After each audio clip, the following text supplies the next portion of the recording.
8व्या वर्गाचं पुस्तक, पुस्तकात एक धडा, धड्यात एक चित्र आणि चित्रात एक नकाशा आणि हाच नकाशा वादाचं कारण बनतंय.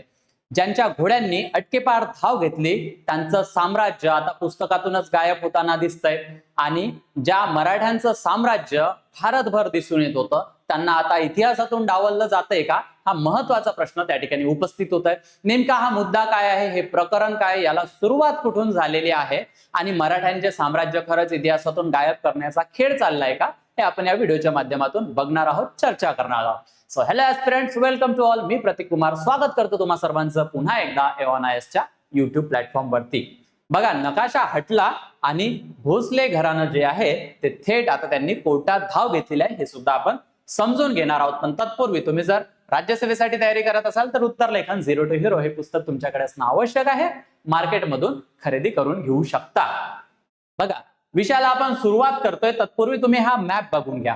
हा जो एवढा पूर्ण या कलर मध्ये तुम्हाला मॅप दिसतो, हे सगळं मराठा एम्पायर आहे आणि यामध्ये इथला जर तुम्हाला पोर्शन दिसत असेल, हा राजस्थानचा एरिया आपल्याला या ठिकाणी दिसून येतो. इथेच एक ठिकाण दिसून येतं जैसलमेर आहे, मेवाड आहे, ठीक आहे. या पद्धतीचं हा कॉन्टेक्स्ट तुम्हाला समोर चर्चा करताना लक्षात येईल. हा मॅप लक्षात असू द्या, ठीक आहे. हाच मॅप पुस्तकातून काय आहे तर हटवला गेलेला आहे. आधी तो ऍड करण्यात आलेला होता, प्रकाशित करण्यात होता, पण पुन्हा तो काढून टाकण्यात आलेला आहे. हे एवढं साधं प्रकरण आहे. पण बघा, याला सुरुवात कशी होते आणि आपल्याकडे न्यूज काय आहे. तर पाठ्यपुस्तकातून मराठा साम्राज्याचा नकाशा काढल्या प्रकरणी एक याचिका दाखल करण्यात आलेली आहे. ती याचिका कुठे दाखल करण्यात आलेली आहे तर बॉम्बे हायकोर्टमध्ये, ठीक आहे. आणि इथे एनसीआरटीच्या निर्णयाला उच्च न्यायालयात आव्हान देण्यात आलेलं आहे.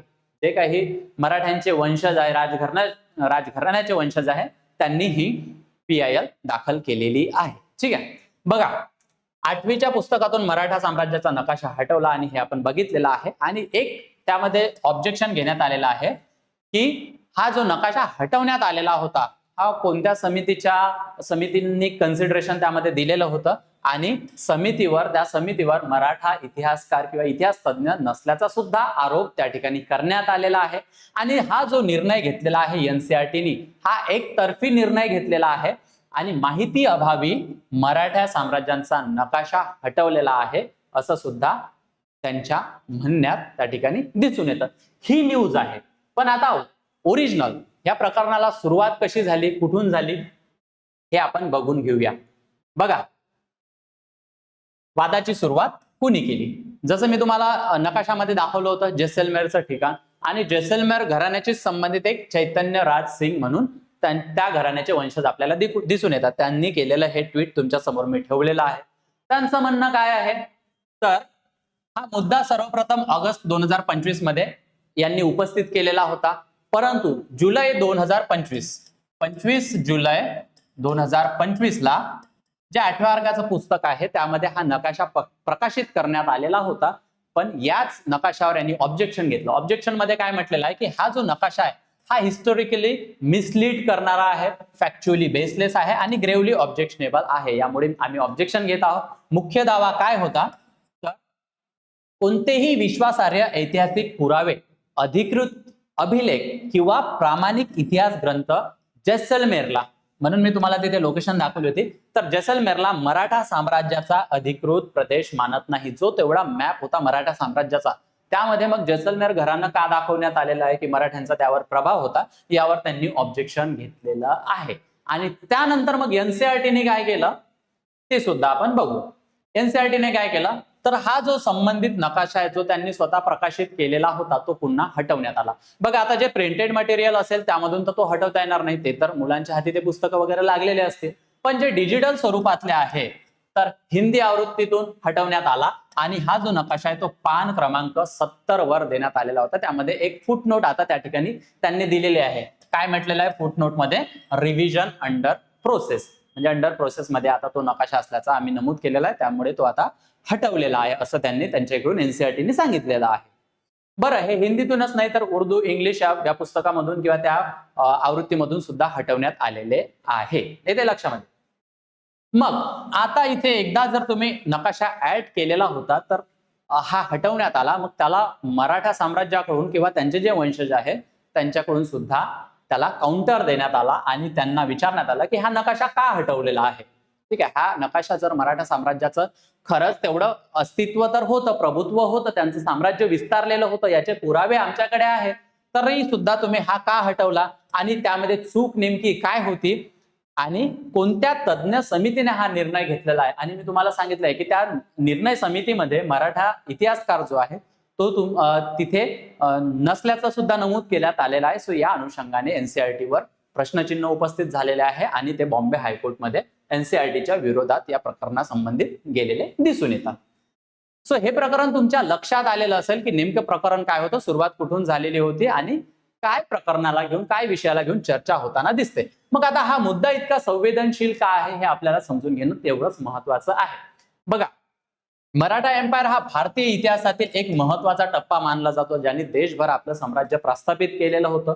विशेषतः ज्यांनी स्वराज्याची घोषणा दिलेली होती, छत्रपती शिवाजी महाराजांनी, जे स्वराज्याचे संस्थापक म्हणून आपण त्यांना संबोधतो, त्यांच्या स्थापनेपासून ते पुढे पेशवाईचा जो काळ आहे, त्यामध्ये बाळाजी विश्वनाथ असेल, बाजीराव पेशवा असेल, या सर्वांनी जे मराठा साम्राज्याचा विस्तार केलेला आहे तो उत्तर भारतापर्यंत नेलेला आहे. ज्या मॅपमध्ये तुम्हाला मी दाखवलं ना, तिकडे पाकिस्तान पर्यंत सुद्धा त्या पद्धतीनं त्यांनी साम्राज्य विस्तार केलेला होता. येते लक्षामध्ये.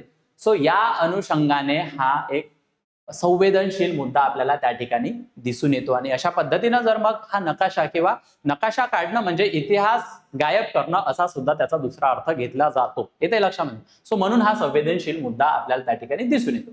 बरं, मग आता हे आर्ग्युमेंट करत असताना याचे काही प्रमुख पुरावे अवेलेबल आहे का, खरंच मराठ्यांचं साम्राज्य एवढं मोठं होतं, विस्तारला गेलं होतं? सो निश्चितच आहे. हे जे मी अटक बद्दल बोललो की जे पाकिस्तानमध्ये याची लोकेशन येते तिथपर्यंत मराठा मोहीम लढवल्या गेलेल्या आहेत, तिथपर्यंत मराठा साम्राज्य पोहोचलेलं होतं. त्यानंतर काय की दिल्लीवर सुद्धा प्रभाव दिसून येतो. जे रोहिल्लांचं दिल्लीवर जे वर्चस्व होतं तेव्हा मराठ्यांचे जे काही सरदार आहेत ते तिथे लढायला गेलेले होते. महादजी शिंदे यांनी लीड केलेलं होतं आणि 1771 मध्ये जो शहा आलम द्वितीय आहे त्याला पुन्हा जे दिल्लीची गादी आहे त्यावर बसवलं होतं आणि इथं मराठ्यांचा प्रभाव कसा होतो हे सुद्धा आपल्याला दिसून येतं. येतंय लक्षामध्ये. सो दिल्लीवर सुद्धा त्यांनी पुन्हा प्रभाव प्रस्थापित केलेला होता. इतकंच नाही तर जे नॉर्थचे जे एरिया आहे, जो उत्तरेचा भाग आहे, तिथपासून चौथ आणि सरदेशमुखी कलेक्ट केल्या जायचं, जे टॅक्सचे प्रकार आहेत हे सुद्धा तिथून कलेक्ट केल्या जात होतं. सो याचाच अर्थ काय की मराठ्यांचं साम्राज्य विस्तारलेलं होतं उत्तरेपर्यंत.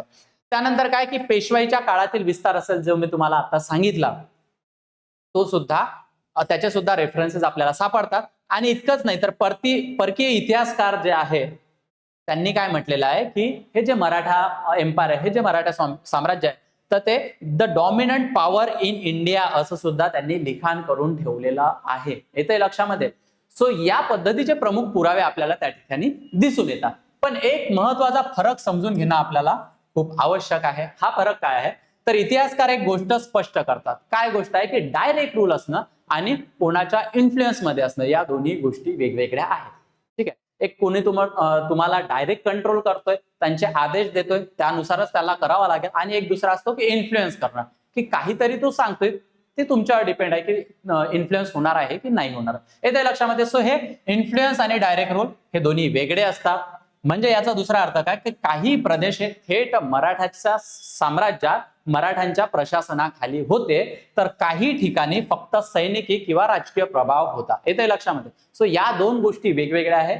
कदाचित या कारणामुळे जे जैसलमेरचं राजघराणा आहे त्यांचा विरोध दिसून येत असेल, परंतु हे सर्व पुरावे सुद्धा आहे की जे मराठा साम्राज्य भारतभर पसरलेलं होतं याचे दाखले देताना दिसून येतात. सो अर्थातच या संबंधित ही न्यूज होती, आपण जे डिस्कस केलेली आहे. प्रॉब्लेम काय होता, त्याचे पुरावे काय आहेत, सुरुवात कुठून झालेली होती आणि नेमकी घटना काय आहे तुमच्या व्यवस्थितरित्या लक्षात आलेलं असेल. आता हे बघणं अपेक्षित आहे की समोर हायकोर्टामध्ये काय निर्णय येतो आणि त्यावर अजून तज्ञ समिती नेमल्या जाईल का आणि पुन्हा त्या प्रकरणाला घेऊन काय होणार आहे हा निर्णय आल्याला आपल्याला माहिती पडेल. पण तत्पूर्वी या सेशनच्या आधी तुम्हाला या प्रश्नाचं उत्तर द्यायचं आहे. तुम्ही एकदा प्रश्न वाचून घ्या, उत्तरं बघून घ्या, ऑप्शन बघून घ्या आणि कॉमेंट सेक्शन मध्ये याचं उत्तर द्यायला मला विसरू नका. आणि तुम्ही जर राज्यसेवेसाठी तयारी करत असाल तर समर्पण बॅच आम्ही लॉन्च केलेली आहे, जी 29,999 रुपये इतक्या माफक दरात तुम्हाला असणार आहे. जी लाईव्ह प्लस रेकॉर्डेड स्वरूपाची असणार आहे. प्रिलिम्स प्लस मेन्स कव्हर केल्या जाणार आहे. सर्वात महत्वाचं की याची लाईफ टाईम व्हॅलिडिटी, जोपर्यंत तुमचं सिलेक्शन नाही तोपर्यंत त्याची व्हॅलिडिटी असणार आहे. Basic to advance NCERT coverage, answer writing practice, PYQ analysis, study notes, test series plus 1-to-1 mentorship सुद्धा तुम्हाला अवेलेबल असणार आहे. तुम्हाला जर किंमत जास्त वाटत असेल तर माझा कुपन कोड यूज करायचा आहे प्रतीक सर म्हणून, योग्य ते डिस्काउंट सुद्धा तुम्हाला मिळेल. आणि हा मी माझा पर्सनल नंबर तुमच्याशी शेअर करतोय. तुमच्या जर काही क्वेरीज असतील, तुम्हाला जर काही गायडन्स हवं असेल तर तुम्ही निसंकोचपणे कॉल करू शकता. A1IS ऍप्लिकेशन डाउनलोड करायला विसरायचं नाही. ऍप स्टोअर आणि गुगल प्ले स्टोअरला अवेलेबल आहे, ज्यामध्ये हाय इन नोट्स, एनसीईआरटी आणि state books, current affairs, mind map, syllabus, quiz एवढ्या सगळ्या गोष्टी इन्क्लूड असणार आहे. पीडीएफ स्वरूपातील जर नोट्स हव्या असतील तर हा QR कोड स्कॅन करायचा आहे आणि A1ISच्या टेलिग्रामला जॉईन करायचं आहे. आणि अजून माहितीसाठी तुम्ही वेबसाईट चेक करू शकता, ऑफिस नंबरवर सुद्धा संपर्क करू शकता. सध्या इथेच थांबूया. हा व्हिडिओ तुम्हाला कसा वाटला निश्चितच मला कॉमेंट सेक्शन मध्ये सांगा. पुन्हा भेटूया एखाद्या नवीन टॉपिक सोबत लवकरच. थँक्यू.